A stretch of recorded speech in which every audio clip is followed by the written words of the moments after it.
The dog kept going back to the same abandoned drain for days until someone eventually followed his eyes. Found a secret hidden in the shadows. Most people passed by the rusted manhole cover at the end of Pinewood Avenue without even noticing it. It was just a forgotten patch of metal in the concrete, but not Echo. Every morning the stray sat and stared into the darkness below, not barking or wagging his tail.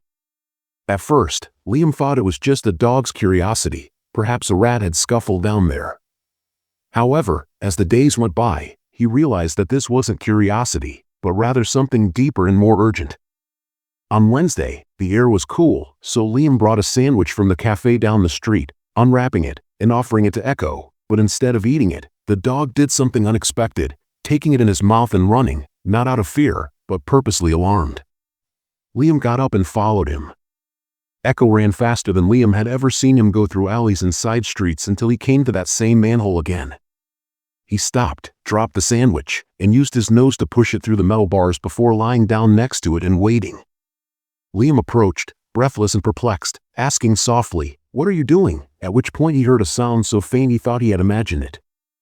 A tiny broken mule drifting up from the shadows below. He knelt beside the manhole, heart racing, and pressed his ear to the metal. The sound came again, barely a whisper, but it was there. Liam ran home, grabbed a flashlight, and came back. When he shone the beam into the darkness, he froze. At the bottom of the shaft, curled in a filthy pile of damp rags and plastic, were 3 kittens. One was pale gray, its tiny chest rising and falling with shallow breaths. Another was pitch black, unmoving except for the twitch of an ear. The third, a calico, looked up at the light and blinked slowly, her body trembling. Echo didn't move. He simply watched, as if confirming what Liam now saw. The dog hadn't been sitting there for nothing. He had been waiting, guarding. Liam called the local rescue team. When they arrived and tried to approach, Echo growled low, firm, protective. Liam stepped between them, kneeling beside the dog. "They're here to help," he whispered, placing a hand gently on Echo's head. Only then did the dog back away. The rescue crew worked quickly. They removed the manhole cover and lowered a small crate with a blanket. One by one they lifted the kittens out. Each was soaked, shaking, and dangerously cold. They wouldn't have survived another night, the on-site veterinarian said, adding that a small group of people had gathered to watch in silence.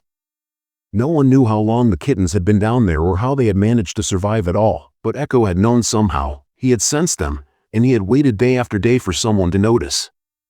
That night, Liam sat next to Echo on the curb, softly petting the dog's rough fur, saying, the sun was setting behind the buildings, casting long shadows across the street. Echo rested his head on Liam's lap, breathing slowly. Liam murmured, "You saved them, and you were the only one who saw." Echo didn't respond. Instead, he merely blinked slowly and softly, as only dogs do when they've witnessed more than humans can ever comprehend. Sometimes, a silent guardian must remind us that compassion requires only the heart and the strength to remain.